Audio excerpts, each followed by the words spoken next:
प्यारे बच्चों, मैं हूं नवीन वर्मा। स्वागत है आपका आपके प्यारे से चैनल इनक्रेडिबल कीमिया में। तो बच्चों, आज मैं आपके लिए लेकर आया हूं एलिमिनेशन रिएक्शन का लेक्चर नंबर 3, जिसमें बच्चों आज अपन लोग डिस्कस करने वाले हैं क्या E2 मैकेनिज्म के बारे में। इसके पहले वीडियो में बच्चों अपन लोग पढ़ चुके हैं कि इवन एलिमिनेशन रिएक्शन क्या होता है, उसका मैकेनिज्म कैसे होता है, उसमें कुछ पॉइंट भी पढ़े थे बच्चों। और इवन मैकेनिज्म का एग्जांपल, सबसे best example dehydration of alcohol, ये सब अपन लोग पढ़ चुके बच्चों।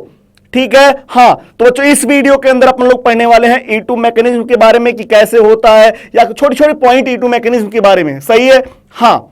तो बच्चों, पूरी वीडियो को लास्ट तक देखिएगा जरूर। और हाँ बच्चों, अगर ये वीडियो आपको अच्छा लगे और समझ में आए तो जो आपका प्यारा सा चैनल है इनक्रेडिबल कीमिया, उसे लाइक कीजिए, शेयर कीजिए और सब्सक्राइब करना बिल्कुल ना भूले। क्या सही है बात? Yes sir. क्या वीडियो को स्टार्ट किया जाए? Yes sir. तो चलिए बच्चों, स्टार्ट कर रहे हैं क्या E2 एलिमिनेशन रिएक्शन। ठीक है, यस सर। सबसे फर्स्ट अपन लोग इसका नेट रिएक्शन देखेंगे। क्या नेट रिएक्शन, फिर इसके बाद बच्चों इसका मैकेनिज्म देखेंगे। नेट रिएक्शन में बच्चों मैंने आपके सामने एक सबस्ट्रेट लिया RCS2, CS से बच्चों एक लिविंग ग्रुप जुड़ा है CS3। ठीक है, हाँ। देखिएगा बच्चों, अगर इसका रिएक्शन किसी भी बेस के साथ कराएंगे तो क्या होगा बच्चों, लिविंग ग्रुप यहां से निकलेगा, हाँ। और जो बच्चों ये जो बेस है, ये बीटा कार्बन के हाइड्रोजन को ट्रैप करके उठा करके ले जाएगा और क्या करेगा बच्चों, एल्कीन का फॉर्मेशन कर देगा। तो अगर यहां से हाइड्रोजन ले जाएगा बच्चों तो डबल बॉन्ड इस कार्बन और इस कार्बन के बीच में बनेगा, और अगर यहां से हाइड्रोजन ले गया बच्चों तो डबल बॉन्ड CH और इस कार्बन के बीच में बनेगा। सही है, हाँ। तो 2 टाइप के प्रोडक्ट बनेंगे। First product RCH double bond CH bond CH3, और बच्चों अगर यहां से हाइड्रोजन ले जाएगा बेस तो प्रोडक्ट क्या बनेगा बच्चों, RCS2 CH double bond CH2। सही है बात, हाँ। अगर मैं बात करूं बच्चों स्टेबिलिटी की, तो बताइए बच्चों सबसे ज्यादा स्टेबल प्रोडक्ट कौन सा है? ये वाला। देखिएगा बच्चों, क्या इन दोनों के बीच में डबल बॉन्ड है? हाँ। कितने अल्फा हाइड्रोजन बच्चों? 3 तो यहां पे है, और इसके पास भी कुछ अल्फा हाइड्रोजन होगा, तो इसमें जो अल्फा हाइड्रोजन बच्चों 3 अल्फा हाइड्रोजन से ज्यादा है। लेकिन अगर मैं बात करूं इस प्रोडक्ट में तो कितने अल्फा हाइड्रोजन प्रेजेंट है? इन दोनों कार्बन के बीच में डबल बॉन्ड है, हाँ सर। ये वाला अल्फा कार्बन है, हाँ सर। कितने अल्फा हाइड्रोजन बच्चों? 2 अल्फा हाइड्रोजन प्रेजेंट है। तो बताइए बच्चों, जिसमें अल्फा हाइड्रोजन ज्यादा होते हैं क्या वो मोर स्टेबल होता है? हाँ। तो ये क्या है बच्चों, मोर स्टेबल है, और ये क्या है, लेस स्टेबल। बताइए बच्चों, अगर इसकी स्टेबिलिटी ज्यादा है तो क्या ये मेजर प्रोडक्ट होगा? हाँ, ठीक है, हाँ सर। और बताइए बच्चों, जो लेस स्टेबल है वो क्या होगा, माइनर प्रोडक्ट होगा। और बच्चों ये जो मेजर प्रोडक्ट बन रहा है, जो मोर स्टेबल प्रोडक्ट बन रहा है, इसको अपन लोग बोलेंगे सेटजेव प्रोडक्ट। कौन सा प्रोडक्ट? सेटजेव प्रोडक्ट। और जो लेस स्टेबल प्रोडक्ट बन रहा है बच्चों, इसको अपन लोग बोलेंगे हॉफमैन प्रोडक्ट। ठीक है, हाँ, HP। अगर मैं बात करूं इसके मैकेनिज्म की, मतलब E2 एलिमिनेशन का जो मैकेनिज्म होगा बच्चों, चलिए उसको देख लेते हैं। तो क्या देखने जा रहे हैं, mechanism of E2 elimination reaction. क्या होता बच्चों, चलिए देखते हैं अच्छे से। यही ऑर्गेनिक सबस्ट्रेट ले रहा हूं बच्चों, RCS2 CH से लिविंग ग्रुप जुड़ा है CH3। ठीक है, हाँ। क्या होता बच्चों, बेस आएगा फर्स्ट स्टेप में ही बच्चों, यहां पे बेस आ जाता है। जबकि इवन एलिमिनेशन में क्या होता बच्चों, सबसे फर्स्ट लिविंग ग्रुप निकल जाता है, कार्ब कैटायन बन जाता है, फिर बेस आता है। जबकि E2 एलिमिनेशन रिएक्शन में बच्चों क्या होता, बेस पहले ही स्टेप में आ जाता है। कहने का मतलब बच्चों, E2 elimination single step reaction है, जबकि इवन एलिमिनेशन रिएक्शन बच्चों 2 स्टेप रिएक्शन है। फर्स्ट स्टेप में वहां कार्ब कैटायन बनता था, सेकंड स्टेप में बेस आता था, जबकि यहां बच्चों फर्स्ट स्टेप में ही बेस आ जाएगा बच्चों। तो क्या होगा, देखिएगा क्या होगा, ये लिविंग ग्रुप धीमे धीमे धीमे, ये लिविंग ग्रुप धीमे धीमे निकलेगा, और बेस बच्चों क्या करेगा, बेस क्या करेगा, या तो देखिएगा बच्चों, या तो मैं इसको इस तरीके से रिप्रेजेंट कर दे रहा हूं, CH2 लिख करके H यहां दिखा दे रहा हूं, और इसको CH लिख करके H ऊपर दिखा दे रहा हूं। ठीक है, हाँ। तो बच्चों या तो बेस इस वाले हाइड्रोजन को ट्रैप करके उठा ले जाएगा, और या तो बेस बच्चों इस वाले हाइड्रोजन को ट्रैप करके उठा ले जाएगा, क्योंकि बच्चों इसमें 2 टाइप के बीटा हाइड्रोजन प्रेजेंट है। तो अगर इस हाइड्रोजन को ट्रैप करके ले जाएगा बच्चों, तो देखिएगा ट्रांजिशन स्टेट क्या बनेगा। मैं यहां फर्स्ट दिखा दे रहा हूं, सेकंड वाला। तो अगर इस वाले हाइड्रोजन को उठा के ले जाएगा बच्चों, तो देखिएगा ट्रांजिशन स्टेट फर्स्ट क्या बनेगा, ट्रांजिशन स्टेट फर्स्ट क्या बनेगा, R CH CH CH leaving group CH3, ठीक है। हां देखिएगा बच्चों क्या होगा, ये जो बेस है ये धीमे धीमे धीमे हाइड्रोजन के ऊपर अटैक कर रहा होगा और ये लिविंग ग्रुप क्या हो रहा होगा बच्चों, धीमे धीमे निकल रहा होगा। तो ये लिविंग ग्रुप जो बॉन्ड है बच्चों ये धीरे धीरे क्या हो रहा होगा, ब्रेक हो रहा होगा, ठीक है। हां ये हाइड्रोजन है, क्या होगा बच्चों, बेस बेस बेस बेस अपना इलेक्ट्रॉन किसको दे रहा होगा बच्चों, धीरे धीरे हाइड्रोजन को अपना इलेक्ट्रॉन दे रहा होगा। और जो हाइड्रोजन और कार्बन के बीच में बॉन्ड था बच्चों ये बॉन्ड धीरे धीरे क्या हो रहा होगा, ब्रेक हो रहा होगा। और ये जो बॉन्ड है बच्चों इस बॉन्ड का इलेक्ट्रॉन किधर शिफ्ट हो रहा होगा, इस कार्बन की तरफ, मतलब यहां पे बच्चों बॉन्ड पाई बॉन्ड का फॉर्मेशन कर रहा है, ठीक है। हां तो देखिएगा बच्चों इस बॉन्ड का क्या हो रहा, फॉर्मेशन हो रहा, बेस और हाइड्रोजन के बीच में बॉन्ड बन रहा है और हाइड्रोजन और कार्बन के बीच का जो बॉन्ड है बच्चों वो क्या हो रहा होगा, ब्रेक हो रहा होगा। और ये वाला जो बॉन्ड है, जो डबल बॉन्ड कैरेक्टर जो आ रहा बच्चों, इस बॉन्ड का फॉर्मेशन हो रहा होगा और कार्बन और लिविंग ग्रुप का जो बॉन्ड है बच्चों ये ब्रेक हो रहा होगा, ठीक है। हां तो देखिएगा बच्चों जो बेस के ऊपर नेगेटिव चार्ज था वो धीरे धीरे क्या होगा बच्चों, डिक्रीज हो जाएगा, मतलब न्यूट्रल होता जाएगा और लिविंग ग्रुप के ऊपर नेगेटिव चार्ज धीरे धीरे बढ़ रहा होगा, सही है बात। हां तो ये ट्रांजिशन स्टेट बना, ट्रांजिशन स्टेट फर्स्ट। क्या ये बात आपको समझ में आया? हाँ सर। चलिए देखिएगा बच्चों अगर बेस इस हाइड्रोजन को लेकर गया होगा तो क्या हुआ होगा, ये लिविंग ग्रुप धीमे धीमे निकल रहा होगा। हाँ बेस धीमे धीमे हाइड्रोजन के ऊपर अटैक किया होगा। हाँ और हाइड्रोजन इस बॉन्ड का इलेक्ट्रॉन धीमे धीमे छोड़ दिया होगा, कहा ले जाओ तुम, मैं बेस के साथ जा रहा हूं। और हाइड्रोजन एंड कार्बन के बीच का जो बॉन्ड बच्चों धीमे धीमे ब्रेक हो रहा होगा और इस बॉन्ड का इलेक्ट्रॉन धीमे धीमे CH की तरफ शिफ्ट हो रहा होगा, मतलब सब धीमे धीमे धीमे धीमे वाला काम चल रहा है बच्चों।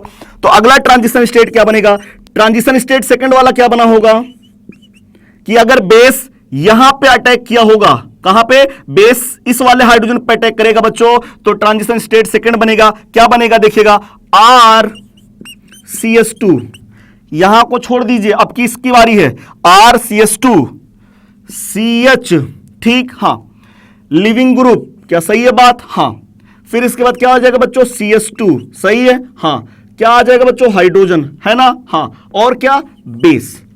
तो देखिएगा बच्चों ये जो लिविंग ग्रुप का बॉन्ड है वो धीमे धीमे क्या हो रहा होगा, ब्रेक हो रहा होगा। हाँ सर। बताइए बच्चों और कार्बन और हाइड्रोजन का बॉन्ड भी धीमे धीमे क्या हो रहा होगा, ब्रेक हो रहा होगा। हाँ सर। बताइए बच्चों बेस क्या हाइड्रोजन के ऊपर धीमे धीमे अटैक कर दिया होगा। हाँ सर। और कार्बन और हाइड्रोजन की जो बॉन्ड का इलेक्ट्रॉन है क्या धीमे धीमे इधर शिफ्ट होकर के डबल बॉन्ड का फॉर्मेशन करेगा। हाँ मतलब बच्चों ये बॉन्ड क्या हो रहा है, इस बॉन्ड का फॉर्मेशन हो रहा है, इस बॉन्ड का ब्रेक हो रहा है, ये वाला बॉन्ड का फॉर्मेशन हो रहा है और ये वाला बॉन्ड क्या हो रहा है, ब्रेक हो रहा है। क्या लिविंग ग्रुप के ऊपर धीमे धीमे नेगेटिव चार्ज आएगा? हाँ सर। नेगेटिव चार्ज बढ़ता जाएगा और बेस के ऊपर नेगेटिव चार्ज डिक्रीज हो जाएगा। क्यों? क्योंकि बेस अपना इलेक्ट्रॉन किसको दे रहा है, H+ को दे रहा है बच्चों, तो इसलिए उसके ऊपर नेगेटिव चार्ज डिक्रीज होता जाएगा। तो यह है ट्रांजिशन स्टेट सेकेंड, सही है बात। हां अब आपको दिखाई पड़ रहा फाइनली क्या बन जाएगा बच्चों, क्या कभी ना कभी ऐसा टाइम आएगा जब पूरा हाइड्रोजन भाग जाएगा? हां क्या हाइड्रोजन और कार्बन के बीच का जो बॉन्ड का इलेक्ट्रॉन है वो पूरी तरीके से यहां पे डबल बॉन्ड बना देगा। हां और लिविंग ग्रुप कभी ना कभी पूरी तरीके से निकल जाएगा। हां तो बच्चों लास्ट में फाइनली क्या बना देगा, फाइनली देखिएगा, finally R single bond CH double bond CH single bond CH3, ठीक है। हां तो इस वाले ट्रांजिशन स्टेट से प्रोडक्ट ये वाला बन रहा है और इस वाले ट्रांजिशन स्टेट से चलिए देखते हैं प्रोडक्ट क्या बनेगा बच्चों फाइनली। तो फाइनली क्या हो रहा होगा, RCH2 single bond CH double bond CH2। तो बताइए बच्चों क्या इस वाले ट्रांजिशन स्टेट से प्रोडक्ट ये बन रहा होगा? हां क्या ये वाला प्रोडक्ट क्या है बच्चों, सेटजैप प्रोडक्ट है। क्यों? क्योंकि ये मोर स्टेबल है। क्यों? क्योंकि इसमें नंबर ऑफ अल्फा हाइड्रोजन ज्यादा है। बताइए बच्चों क्या ये लेस स्टेबल है? हाँ क्यों? क्योंकि इसमें नंबर ऑफ अल्फा हाइड्रोजन कम है और लेस स्टेबल है बच्चों, तो क्या इसे हॉफमैन प्रोडक्ट बोलेंगे? हाँ क्या ये माइनर प्रोडक्ट है बच्चों? हाँ सर। और सेटजैप प्रोडक्ट क्या होता है, मेजर प्रोडक्ट होता है। क्या होता है, मेजर प्रोडक्ट होता है। क्या ये बातें आपको समझ में आ गई? हाँ सर हमको पूरी तरीके से समझ में आ गई।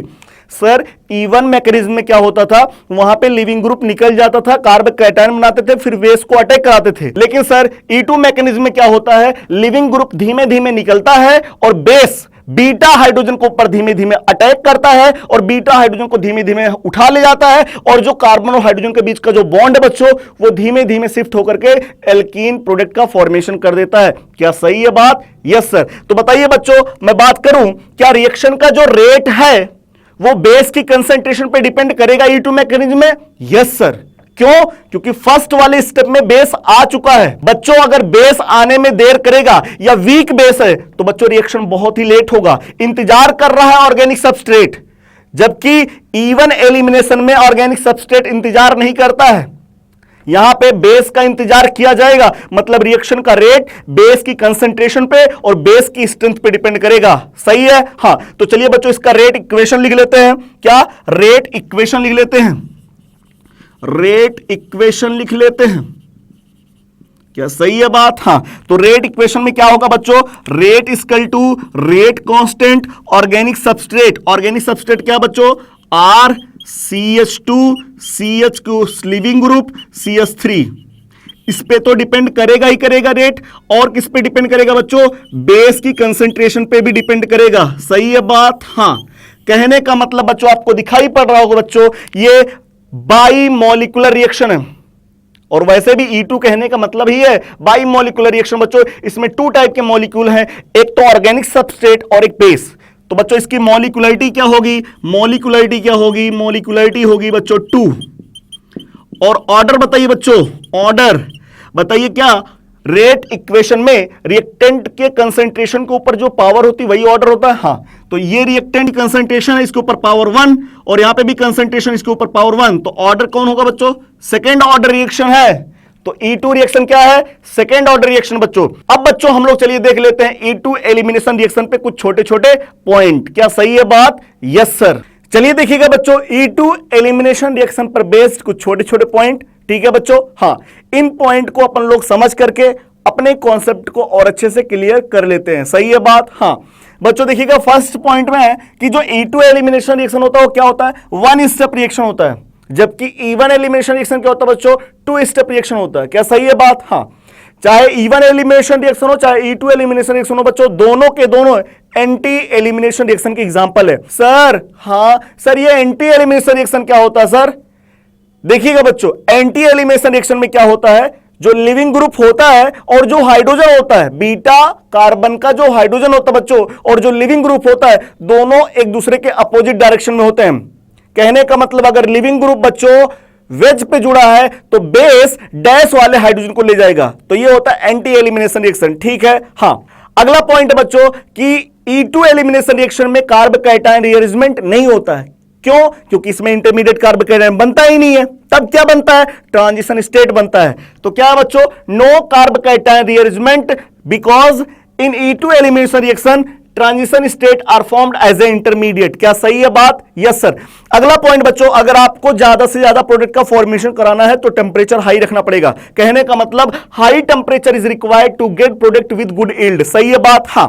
अगला पॉइंट बच्चों, अगर आप लोग बेस का स्ट्रेंथ और बेस की कंसंट्रेशन इंक्रीज करते हैं तो रेट ऑफ रिएक्शन इंक्रीज हो जाएगा।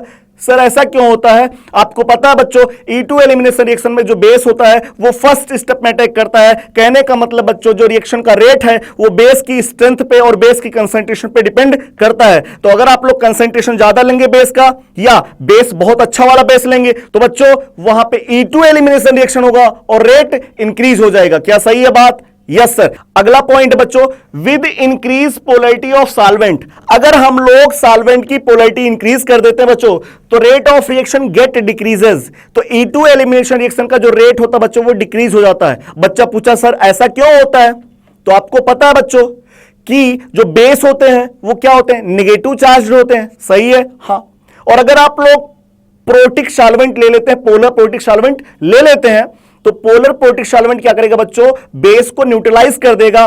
कहने का मतलब बच्चों, बेस के ऊपर जो नेगेटिव चार्ज उसको कम कर देगा, और अगर बेस के ऊपर नेगेटिव चार्ज कम हो गया ना तो वो H+ को अपना इलेक्ट्रॉन ज्यादा दे नहीं पाएगा बच्चों, और रिएक्शन का रेट डिक्रीज हो जाएगा। इसलिए बच्चों फेवरेबल कंडीशन क्या है E2 एलिमिनेशन रिएक्शन के लिए? क्या होता बच्चों? Polar aprotic solvent. सही है? हां। पोलर प्रोटिक नहीं, पोलर एप्रोटिक। सही है बात? Yes sir. अगला पॉइंट बच्चों, if electron withdrawing group bracket में -I या -M ग्रुप, ठीक है, प्रेजेंट ऑन अल्फा और बीटा कार्बन। बच्चों अगर ऑर्गेनिक सबस्ट्रेट के अल्फा और बीटा कार्बन पे इलेक्ट्रॉन विड्रॉइंग ग्रुप जुड़ा है तो बच्चों वहां पे रेट ऑफ रिएक्शन इंक्रीज हो जाता है। बच्चा बोला ऐसा क्यों? क्योंकि बच्चों ट्रांजिशन स्टेट की स्टेबिलिटी इंक्रीज हो जाती है। क्या सही है बात? Yes sir. अगला है बच्चों रिएक्टिविटी ऑफ कंपाउंड। तो अगर कंपाउंड की रिएक्टिविटी को ऑर्डर चेक करना है तो वो होता बच्चों स्टेबिलिटी ऑफ प्रोडक्ट। आपको प्रोडक्ट बनाना है और प्रोडक्ट की स्टेबिलिटी चेक करना है। जिस प्रोडक्ट की स्टेबिलिटी ज्यादा रहेगा बच्चों उसका जो रिएक्टेंट रहेगा उसकी रिएक्टिविटी ज्यादा रहेगा। क्या सही है बात? Yes sir. तो देखिएगा बच्चों मैंने आपके सामने 3 ऑर्गेनिक सबस्ट्रेट लिए, एक है 3 डिग्री, एक है 2 डिग्री, एक है 1 डिग्री। सही है? हाँ। अगर इसके ऊपर बेस अटैक कराया जाए तो क्या लिविंग ग्रुप यहां से रिलीज करेगा? हाँ। और बच्चों बेस क्या बीटा कार्बन के हाइड्रोजन को ट्रैप करेगा? हाँ। तो ये बीटा कार्बन, ये बीटा कार्बन, ये बीटा कार्बन, यहां पे कितने बीटा हाइड्रोजन बच्चों? 3, 3, 6, 3, 9। तो कहीं से एक बीटा हाइड्रोजन को हटा करके बच्चों आप लोग एल्कीन का फॉर्मेशन करिए तो देखिएगा क्या बनेगा product, C double bond CS2 CS3 CS3। क्या सही है? हाँ। अगर ये वाला रिएक्टेंट है, अगर इसके ऊपर बेस अटैक करेगा बच्चों तो लिविंग ग्रुप यहां से निकलेगा और बेस यहां से हाइड्रोजन को हटा देगा, चाहे यहां से हटाइए चाहे यहां से हटाइए। तो प्रोडक्ट क्या बनेगा बच्चों? CS3 CH double bond CS2। सही है? हाँ। थर्ड वाले मॉलिक्यूल में बच्चों अगर बेस अटैक करेगा तो लिविंग ग्रुप यहां से निकलेगा और ये बीटा कार्बन है, यहां से हाइड्रोजन निकलेगा बच्चों, बेस यही हाइड्रोजन को ट्रैप करेगा और क्या प्रोडक्ट बनाएगा बच्चों? CS2 double bond CS2। सही है? हाँ। अगर हम स्टेबिलिटी के बारे में बात करें बच्चों तो कितने अल्फा हाइड्रोजन है इन दोनों के बीच में? डबल बॉन्ड, 3 अल्फा हाइड्रोजन यहां है, 3 अल्फा हाइड्रोजन यहां पे, कितने अल्फा हाइड्रोजन? 6। सेकेंड वाले प्रोडक्ट में बच्चों बताइए कितने अल्फा हाइड्रोजन है बच्चों? 3 अल्फा हाइड्रोजन है। कितने? 3 अल्फा हाइड्रोजन है। जबकि थर्ड मॉलिक्यूल में कितने अल्फा हाइड्रोजन है? 0 अल्फा हाइड्रोजन है। तो स्टेबिलिटी के बारे में बात किया जाए, स्टेबिलिटी के बारे में बात किया जाए, बताइए सबसे ज्यादा स्टेबिलिटी किसकी रहेगी? फर्स्ट वाले मॉलिक्यूल की, फिर सेकंड वाले की और लास्ट वाले की सबसे कम स्टेबिलिटी रहेगी। सही है? हाँ। तो अगर आप लोगों ने प्रोडक्ट की स्टेबिलिटी का ऑर्डर बता ही दिया है तो जस्ट वही बच्चों रिएक्टेंट की रिएक्टिविटी का ऑर्डर होगा। तो बताइए बच्चों रिएक्टिविटी का ऑर्डर बता दीजिए। सबसे ज्यादा रिएक्टिविटी किसकी? 3 डिग्री हैलाइड की, फिर 2 डिग्री और सबसे कम रिएक्टिविटी 1 डिग्री हैलाइड की। क्या सही है बात? हाँ। तो मुझे लगता है बच्चों ये वीडियो आपको समझ में आ गया। E2 एलिमिनेशन रिएक्शन क्या होता है उसके छोटे छोटे पॉइंट आपको समझ में आ गए। क्या सही है बात? Yes sir. तो बच्चों अगर ये वीडियो आपको अच्छा लगा और समझ में आया हो तो ये जो आपका प्यारा सा चैनल है इनक्रेडिबल कीमिया, उसे लाइक कीजिए, शेयर कीजिए और सब्सक्राइब करना बिल्कुल ना भूले। ओके बच्चों, बाय।